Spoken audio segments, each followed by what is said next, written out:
దేవుని పరిశుద్ధ నామమునకు మహిమ కలుగునుగాక.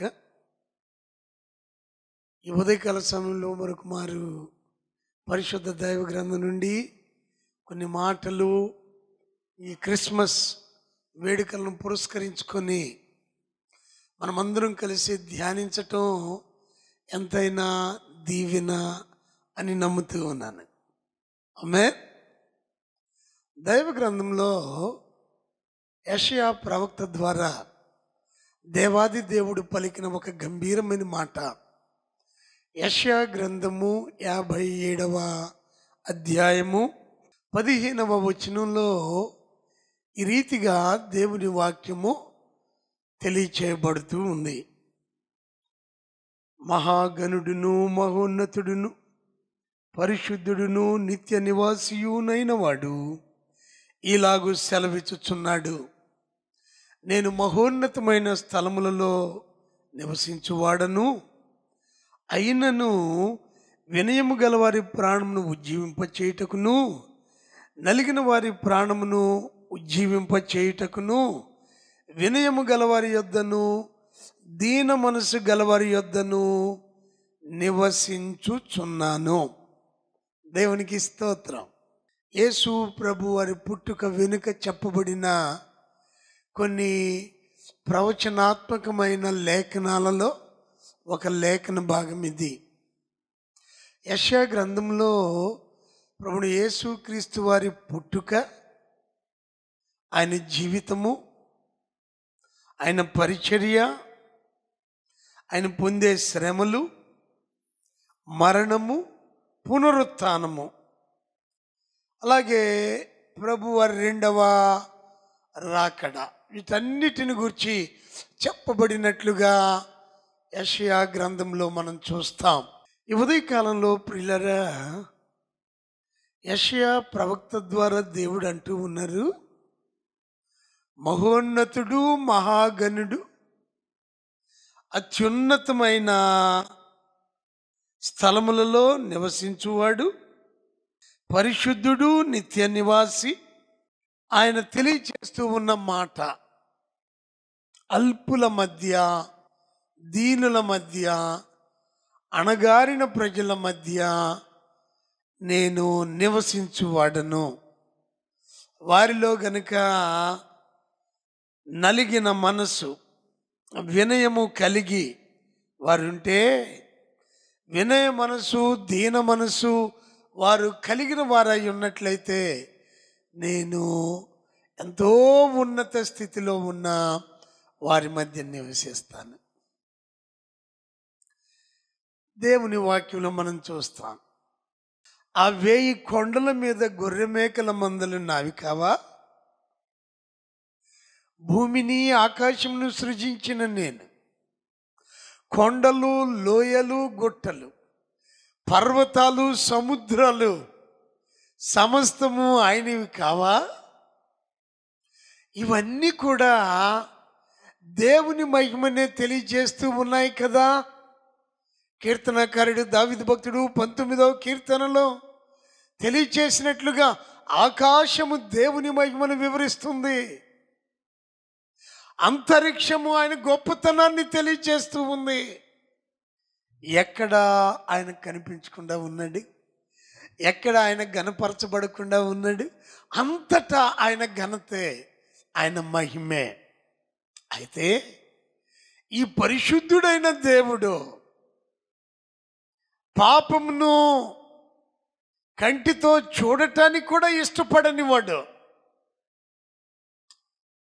పాపమున్న చోట ఆయన సన్నిధి ఉంచటానికి ఇష్టపడినవాడు. అంతే ఉన్నాడు. వినయము కలిగి, దీన మనసు కలిగి, విరిగి నలిగిన హృదయం కలిగి ఎవరైతే ఉంటారో వారి మధ్య నేను ఉంటాను అని ప్రభు సెలవిస్తూ ఉన్నారు. మీకా గ్రంథము 5వ అధ్యాయము 2వ వచనంలో ఒక చారిత్రక నేపథ్యము, చరిత్రాత్మకమైన అవసరత అక్కడ కనిపిస్తూ ఉంటుంది. ప్రభు మీకా ప్రవక్తకు బయలుపరుస్తూ అంటున్నాడు, బెత్లెహేము ఎఫ్రాతా, యూదా వారి కుటుంబములలో నీవు స్వల్ప గ్రామమైనను, నా కొరకు ఇశ్రాయేలీయులను ఏలబోవాడు నీలో నుండి వచ్చును. పురాతన కాలం మొదలుకొని శాశ్వత కాలము ఆయన ప్రత్యక్షమగుచుండెను. ప్రభు ప్రత్యక్షమవుతున్నాడు. ఏదో 2024 సంవత్సరాల క్రితం కాదు, పురాతన కాలం నుండి ఆయా సమయాలలో ప్రభు ప్రత్యక్షమవటమే కాకుండా ఆయన తరతరములకు యుగాంతము వరకు శాశ్వత కాలము తన ప్రత్యక్షతను బయలుపరచువాడై ఉన్నాడు. హల్లెలూయా. ఇక్కడ ఒక చక్కని మాట మనం చదువుతాం, బెత్లెహేము ఎఫ్రాతా. ఎఫ్రాతా అనగా ఫలభరితమైన, ఫ్రూట్ఫుల్ అని అర్థం.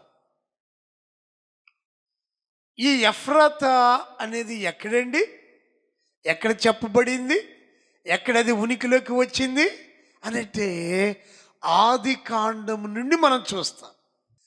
యాకోబు తన కుటుంబంతో కూడా ప్రయాణమై వెళుతూ ఉండగా ఎఫ్రాతా మార్గంలోనే రాహేలు మరణించి సమాధి చేయబడెను. ఆది కాండం 35వ అధ్యాయం 19వ వచనంలో చూస్తున్నాం. పితరుల కాలము నుండి దీనికి ఒక ప్రాముఖ్యత ఇవ్వబడిన స్థలముగా మనం గుర్తిస్తూ ఉంటాం. అలాగే దైవ గ్రంథంలో మనం చూసినప్పుడు రూతు గ్రంథము 4వ అధ్యాయం 11వ వచనంలో నయోమి, ఆమె కుటుంబీకులు బోయజు, ఆ తర్వాత ఆయన సంతానము ఎక్కడ నివసించారండి అని అంటే ఈ ఎఫ్రాతాలోనే నివసించారు. ఆదిలో నయోమి తన కుటుంబం అంతటినీ తీసుకొని మోయాబు దేశంలో కాపురం ఉండటానికి వెళ్ళింది. అక్కడ సమస్తమును కోల్పోయి మరలా తిరిగి మోయాబును విడిచి యోదా బెత్లెహేమునకు వచ్చింది. వచ్చిన తర్వాత అక్కడ ఆమె ఎంతగా ఫ్లరిష్ అయింది, ఎంతగా వృద్ధి చెందింది, ఎంతగా ఫలభరితంగా మారింది అనే విషయాలు చరిత్రలో మనం చూస్తూ ఉంటాం. అలాగే సమూయేలు మొదటి గ్రంథము 17వ అధ్యాయము 12వ వచనంలో ఇది దావీదు స్వస్థలంగా చెప్పబడుతుంది, ఎఫ్రాతా. అల్టిమేట్గా మనం చూసినప్పుడు ఈ మీకా గ్రంథం 5వ అధ్యాయం 2వ వచనంలో బెత్లెహేము ఎఫ్రాతా. ప్రభు అంటూ ఉన్నారు, యోదా దేశంలో నీవు ఎంతో స్వల్పమైన దానివే, నీకేం పెద్ద గుర్తింపు లేదు, ప్రాధాన్యత లేదు. కానీ ప్రపంచంలోనే లోకమంతటిలో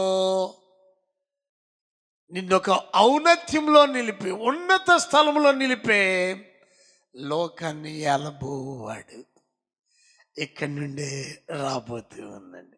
హల్లెలూయా. ఎంత గంభీరమైన విషయం. ఒక దైవజనుడు చెప్పారు, ఆ కాలంలో మీకు ఆ ప్రవక్తకు ఈ ప్రవచనం ప్రభు ఇచ్చిన సమయంలో ఈ ఎఫ్రాత్ అనే ప్రాంతము, ఆ ఊరు 62 ఎకరాల విస్తీర్ణం కలిగి ఉంది. కేవలం 300 మంది ప్రజలు మాత్రమే అక్కడ ఉండేవారట. అలాంటి మారుమూల ప్రాంతం నుండి ఏ గుర్తింపు, ఏ యోగ్యత, ఏ అర్హత లేనటువంటి స్థలం నుండి లోకాన్ని ఏలబోవాడు ఉద్భవిస్తూ ఉన్నది. హల్లెలూయా. ఎంత అద్భుతం. నిజమే, ఈ లోకాన్ని ఏలబోయేవాడు ఎక్కడుంటాడండి? వినయం కలిగి, దీన మనసు కలిగి ఎవరైతే ఉంటారో వారితో ప్రభు నివసించటానికి ఇష్టపడుతూ ఉన్నాడు. జ్ఞానులు తూర్పు దేశము నుండి ప్రభువును వెతుకుతూ అన్వేషిస్తూ వచ్చిన వారు రాజైన హేరోదుని వద్దకు వచ్చినప్పుడు, అయ్యా యూదుల రాజుగా పుట్టినవాడు ఎక్కడా అని చెబితే వెంటనే రాజు ఏం చేశాడట? మత్తయి శుభవార్త 2వ అధ్యాయం 4-5 వచనాలు ఈ రీతిగా తెలియజేస్తున్నాయి.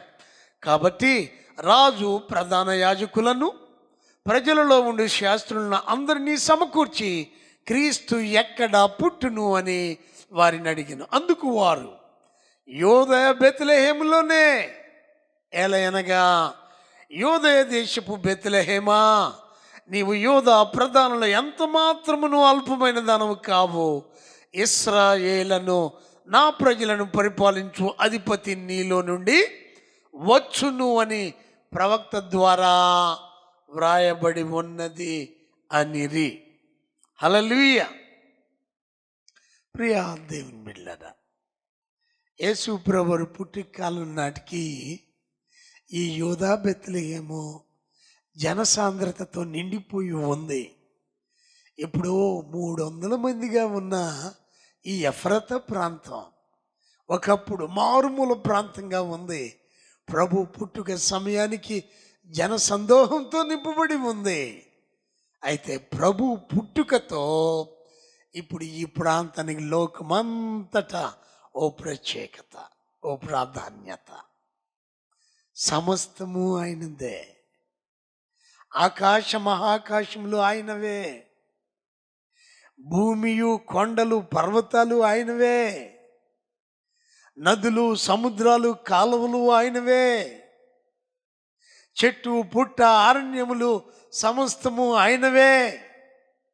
అతి పరిశుద్ధ స్థలంలో ఉండే ప్రభు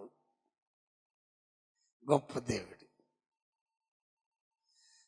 తను తగ్గించుకొని నీ పట్ల నా పట్ల ఉన్న ప్రేమతో, మానవాళి పట్ల ఆయనకున్న ప్రేమతో భూలోకానికి అరుదించారు.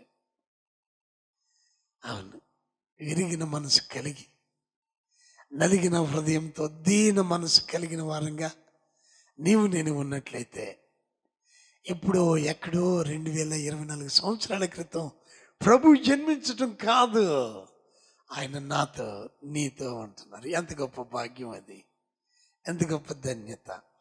ఏ గుర్తింపు లేని నీకు నాకు ప్రభు ఒక గొప్ప గుర్తింపును, విలువనిస్తూ ఉన్నాడు. ఆయన్ను కలిగి ఉండటాన్ని బట్టి అట్టి స్థితిలో ప్రియులరా ఈ 2024 సంవత్సరాన్ని ముగిస్తూ ప్రభుతో ముందుకు వెళదాం, ఆయన నామాన్ని కనపరచుదాం. ఈ క్రిస్మస్ సంబరాలు, సంతోషం మన జీవితంలో నిరంతరం కొనసాగినట్లు ప్రభు తడి చూద్దాం, ప్రభుని స్థితిద్దాం. God bless you once again. Happy Christmas to you all.